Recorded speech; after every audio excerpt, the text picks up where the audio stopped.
Kindness is the language which the deaf can hear and the blind can see. Mark Twain. Kindness makes you most beautiful person.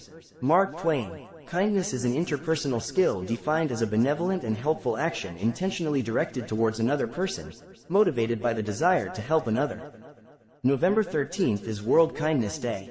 This day was established in 1998 with the purpose of helping everyone to understand that compassion for others is what binds us all together, looking beyond ourselves and realizing that we are citizens of the world. Kindness is the common thread that unites us all. Children and adolescents do not learn kindness by only thinking and talking about it. Kindness is best learned when experienced in a way that can be replicated. Kindness is an emotion that is felt, and empathy is a strength that is shared. I believe that kindness is one of the most important virtues because kindness can be giving a simple smile or helping someone cross the street. We can use this virtue in every situation. By giving someone to your time, concern, attention, love. As it is said that kindness is the golden chain by which society is bound together.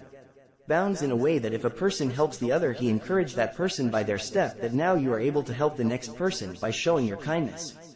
Sometimes it is better to be kind than to be right.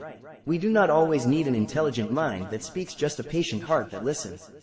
I always try to help others as much I can because everyone deserves the right to be treated kindly, but it is our choice to treat them that way. We help someone in his need, not in return for anything, nor for the advantage of the helper himself, but for that of the person helped. And we help the others just for gain the attention of our believed God. No matter what your physical appearance, when you have kindness in your hearts, you are the most beautiful person in the world. For me, kindness is important to give, much more than to get, because it not only gives another person the opportunity to feel better about themselves, it also gives me the ability to feel better about myself. So giving kindness to others, and to myself, will always be rewarding. I believe kindness is the greatest gift you can give someone. So at the end, I just want to say you can show kindness towards other by just using your smile. I want to add a quote here that is, every little smile can touch someone's heart. Kindness is the language which the deaf can hear.